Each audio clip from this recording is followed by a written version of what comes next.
أعوذ بالله من الشيطان الرجيم بسم الله الرحمن الرحيم الحمد لله الصلاة والسلام على رسول الله ثم أما بعد السلام عليكم ورحمة الله وبركاته. امام نووی رحمه الله در کتاب ریاض الصالحینش میگوید باب استحباب الاجتماع على القراءة، یعنی که باب در مسئله مستحب بودن جمع شدن برای خواندن قرآن، برای تلاوت کردن قرآن، برای آموختن قرآن جمع شده یک جا در یک جا، این میگه مستحب است.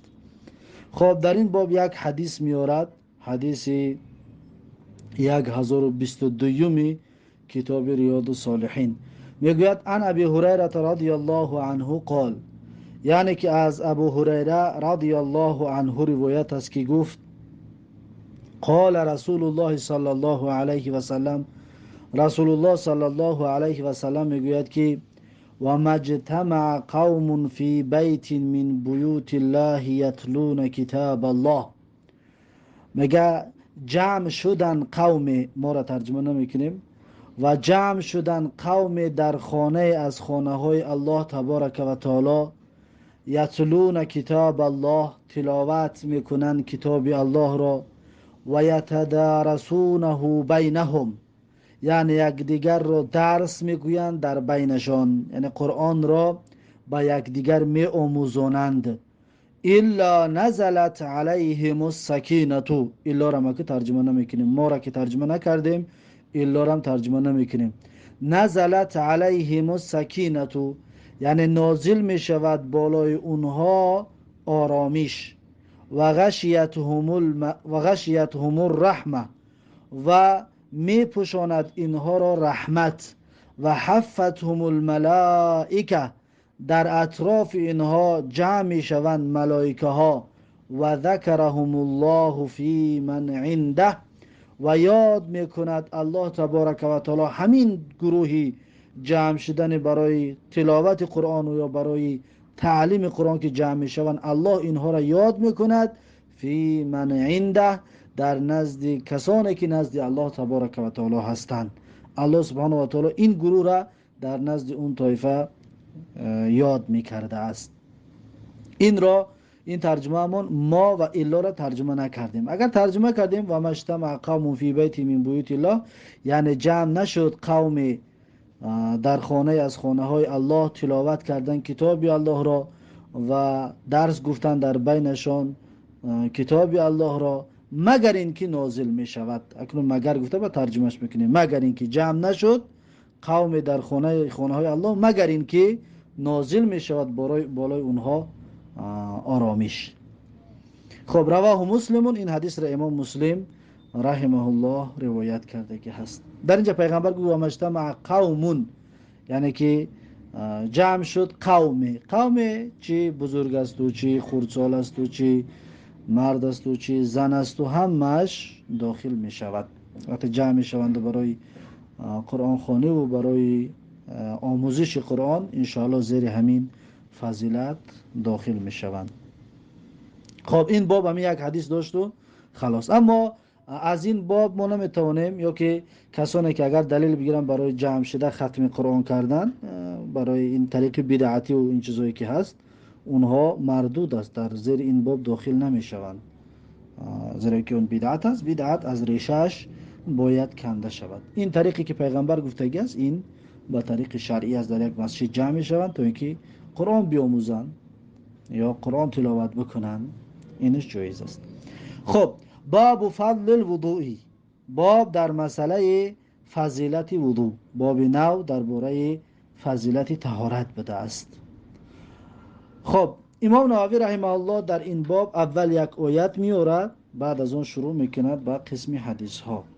آیتی که میارد از سوره مائده آیت 6 است. قال الله تعالی، میگه گفت الله سبحانه و تعالی یا ایها الذین آمنوا اذا قمتم الى الصلاة، یعنی که ای آن کسانی که ایمان آوردید، اذا قمتم الى الصلاة، هنگامی که خیستید شما برای نمازخوانی، خواستید که نماز بخوانید، اگر طهارت نداشته باشید فغسلوا وجوهکم، پس بشویید رویهایتان را، و ایدیکم، و دستانتان را همچنین بشویید، الی المرافق، دستا را تا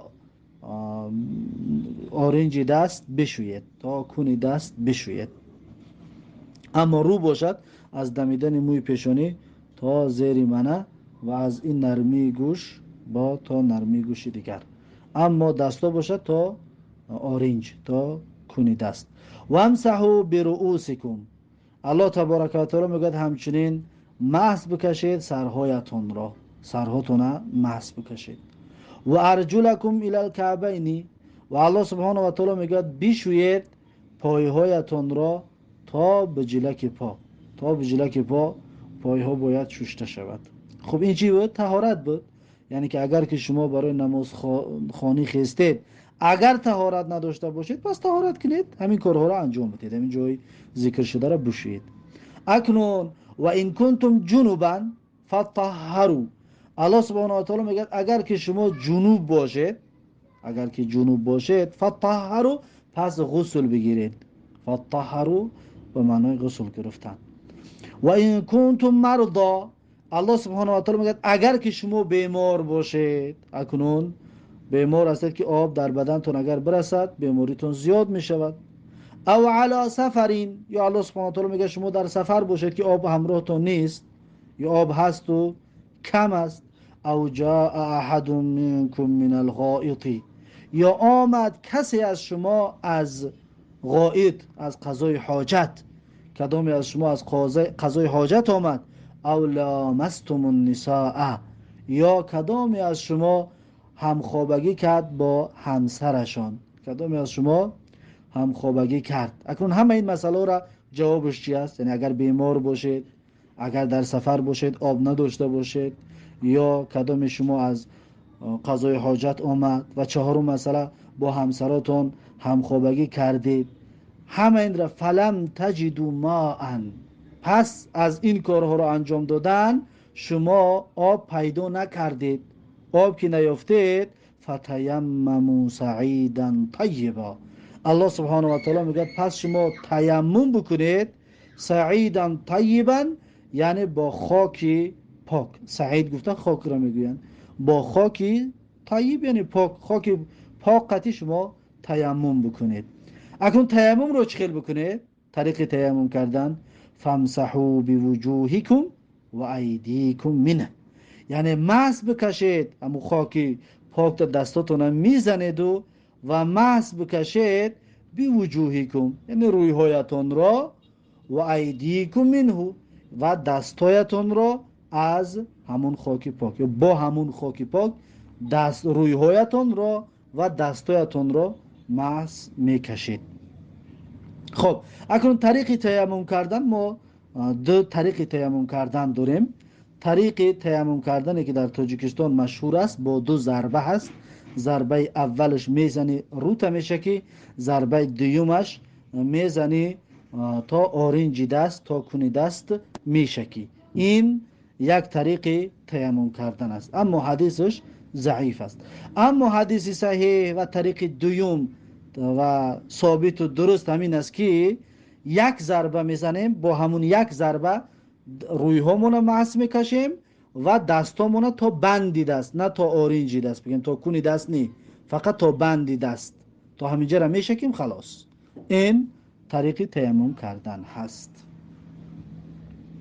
اکنون الله سبحانه و تعالی میگه که ما یرید الله لیجعل علیکم من حرج، یعنی نمیخواهد الله سبحانه و تعالی که بالای شما حرجی را، دشواری را قرار بتید. یعنی ببین اگر بیمار هستی طهارت کردن نمیتوانی، آب برسه ضررت میکند، یا جنوب هستی آب برسه ضررت میکند، یا در سفر هستی آب نداری، پس الله سبحانه و تعالی برای شما حرج را نمیخواهد که همه آبی بودگی تا در سفر تو استفاده بر، یا بیمار هم باشه آب استفاده بر بیماریت زیاد شود. نه، ما یرید الله لیجعل علیکم من حرج، الله سبحانه و تعالی نمیخواهد بالای شما دشواری را بیارد، ولکن یریدو، ولیکن الله سبحانه و تعالی میخواهد لیطهرکم، تا اینکه شما را پاک و تازه بکند. یعنی مقصد همین کاری که میکنی تو ای انسان پاک و تازه میشوی. ولیتیم نعمته علیکم، و الله سبحانه و تعالی میخواهد که پره بکند نعمتش بالای شما ای انسانیت، ای مسلمان ها. لعلکم تشکرون، شاید شما شکری الله تبارک و تعالی را به جا بیارید. خب این بود آیت درباره فضیلت طهارت کردن، که طهارت کردن به سبب پاک کردن و طاهر شدن و به سبب اینها است که انسان را به الله تبارک و تعالی قریب میگرداند. خب بعد از این اکنون میگذارد در قسم حدیث ها. حدیث 1023 میگوید وعن ابی هریره رضی الله عنه قال، یعنی که از ابو هریره رضی الله عنه روایت است که گفت سمعت رسول الله صلی الله علیه و سلم یقول، ابو هریره رضی الله عنه میگوید که شنیدم رسول الله صلی الله علیه و سلم رو که میگوید ان امتی یدعون یوم القیامت غرا محجلین من آثار الوضوء. یعنی هر آینه میگد امت من یدعون یوم القیامت، فریاد کرده می شود، فرا خوانده می شوند امتانم میگد در روز قیامت غرا محجلین، یعنی امت من غری محجل هستند. غر همون بگیم سفیدی که در پیشانی اسبا می شود همون را میگن غر. اما محجلین تحجیل یعنی که اون سفیدی که در پایهای اسبا می شود همون را میگن تحجیل، یعنی محجلین. پس غرن محجلین فریاد کرده می شود که پیشانی هاشون سفید است و دستان و پای هاشون سفید است، یعنی نورانی است. برای چی؟ من آثار الوضوء، از آثار طهارت است. در دنیا طهارت میکردن، روی هاشون نمیشوشتن، دستاشون نمیشوشتن، پای هاشون نمیشوشتن، همین جای های شوشتگی نورانی میشود. وقت دیگر میبینی امت محمد صلی الله علیه و سلم را در روز قیامت میشناسیش. از کجا میشناسیش؟ من آثار الوضوء، از پای طهارت کردگیشون، از اثر طهارتشون. فمن استطاع منکم ان یطیل غرته، اکنون این قول ابو هریره است، این حدیث نیست، یعنی قول پیغمبر نیست. فمن استطاع منکم ان یطیل غرته، یعنی پس هر کسی که میتواند ان یطیل غرته، یعنی بیشتر و زیادتر و طولانی تر کند غره اش را، یعنی همون سفید و نورانی اش را، در پیشانیش بگیم در روش زیادتر باشد، در دستاش با بالاتر باشد از آرنجی دست، پایهاش از بجلکی با بالاتر باشد، فلیفعل. پس ابو هریره رضی الله عنه میگه که پس انجامش بتید، پس انجامش بتید. میگه یعنی که پایها را تا بجلک نه بالاتر بشو، دستا را تا بند دست نه بگیم تا آرنجی دست نه کم تا بالاتر بشو، تا اینکه هر چقدر بالا کشیدی همون قدر چی میشود؟ همون قدر نورانی میشود. پس ابو هریره رضی الله عنه میگه پس کسی که میخواد طولانی بکن. این قول پیغمبر نیست. همین جایی که فمن استطاع منکم ان یطیل غرته فلیفعل، این قول ابو هریره رضی الله عنه است که میگن ادراج، یعنی در آوردن قول راوی در قول پیغمبر. قول پیغمبر تو همون من آثار الوضوء هست، اما دوامش قول ابو هریره است. خب این حدیث متفق علیه می باشد.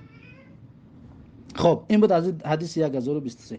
بعد از این حدیث 1024 و عنه رضی الله عنه قال، یعنی که از ابو هریره رضی الله عنه روایت است که گفت سمعت خلیلی صلی الله علیه و سلم یقول، میگه شنیدم از دوست نزدیکم، از بسیار عزیز برایم. خلیل دوست نزدیک و بسیار عزیزترین شخص را برای شخص خلیل میگویند، یا دوستی خاص را خلیل میگویند. پس میگه شنیدم از دوستی خاصم، از بسیار عزیزم، دوست نزدیکم، یعنی پیغمبر صلی الله علیه و سلم که میگوید تبلغ الحلیة من المؤمن حیث یبلغ الوضوء. پیغمبر میگوید که میرسد زیور مؤمن، حلیه گفتن زیور میگن، اما زیب و زینت که بگیم زنها چون زیب و زینت میدهند همین حلیه میگن. پس پیغمبر صلی الله علیه و سلم میگه که میرسد زیور مؤمن حیث یبلغ الوضوء، تا جایی را که میرسد طهارت. یعنی چی؟ یعنی اگر تا بجده که پا اگر که میشوی تا همونجا را زیور، بگم زر و زیور انداخته می شود در روز قیامت. و تا آرنجی دست میشوی تا اونجا زر و زیور برات داخته می شود. یعنی چقدر زیادتر شستی اون زیور همون قدر چی می شود؟ زیاد می شود. رواه مسلمون، این حدیث را امام مسلم رحمه الله روایت کرده است. خب این بود حدیث 1024. بعد از این حدیث 1025 و عن عثمان بن عفان رضی الله عنه قال، یعنی که از عثمان بن عفان رضی الله عنه روایت است که گفت قال رسول الله صلی الله علیه و سلم، مگه گفت رسول الله صلی الله علیه و سلم من توضأ فاحسن الوضوء، میگه پیغمبر گفت که هر کسی که طهارت کرد فاحسن الوضوء، پس کامل و خوب گردانی طهارتش را، خوب با دقت و طبق سنت و همه نازکی طهارت کردن رو بجا آورد. خرجت خطایاه من جسده، پیغمبر میگه میبراید خطاهای این انسان از جسدش، حتی تخرج من تحت اظفاره، تا اینکه میبراید از زیر ناخونهایش، یعنی خطاش حتی از زیر ناخوناش برآمده رفتن میگیرد. یعنی چی؟ یعنی که طهارت سبب آمرزش و بخشش گناهان می شود که انسان را از گناه پاک و تازه میگرداند. رواه مسلمون، این حدیث را امام مسلم رحمه الله روایت کرده است. خب این بود حدیث 1025. بعد از این حدیث 1026 و عنه قال، یعنی از عثمان ابن عفان رضی الله عنه روایت است که گفت رأیت رسول الله صلی الله علیه و سلم توضأ مثل وضوء هذا ثم قال، میگوید که دیدم رسول الله صلی الله علیه و سلم را طهارت کرد مثل همین طهارت من که حالا انجامش دادم. یعنی اول در پیش آدمو طهارت کرد حضرت عثمانو، بعد گفت که به مثل انا همین پیغمبر را دیدم که طهارت کرد. بعد گفت که من توضأ هکذا، یعنی هر کسی که طهارت بکند همین طور، یعنی که حضرت عثمان نشانشان داد اما طهارتی که میکنیم 5 وقت نماز ده، همون طهارت رو هر کسی که انجام بتید چی فایده میگیرد؟ غفر له ما تقدم من ذنبه، یعنی بخشیده می شود برای اون انسان طهارت کننده ما تقدم من ذنبه، یعنی آن گناهانش که گذشته بود، یعنی گناهان گذشتهش براش بخشیده می شود. و کانت صلاته و مشیه الى المسجد نافلة، و پیغمبر صلی الله علیه وسلم گفت که و هست نمازش، یعنی طهارت میکند گناهاش بخشیده میشود، نمازش چی بعد از طهارت نماز میخوند، میگه اکنون اون نمازش میباشد. و مشیه و رفتن به سوی مسجدش الى المسجد و رفتنش به سوی مسجد، اینها نافله میباشند، یعنی که ثواب زیادتی میباشند. اینها با ثواب زیادتی در بالای اون انسان در نامه اعمال اون انسان نوشته می شود. یعنی طهارت سبب بخشش گناهان می شود، اما نمازخوانی و رفتن به سوی مسجد و اینها نافله براش است، یعنی که زیادتون فی الاجر است، یعنی که اجر و پاداشش زیادتی می شود و زیادتر نوشته می شود در نامه اعمالش. رواه مسلمون، این حدیث را امام مسلم رحمه الله روایت کرده که هست. بعد از این حدیث 1027 انشاءالله حدیث 1027 را درس آینده خواهیم گرفت. پس این بود درس امروزمونو، با همین درس امروزه را به پایان میرسونیم تا درس آینده. الله حافظ و مددگار. بارک الله فیکم و جزاکم الله خیرا و السلام علیکم و رحمت الله و برکاته.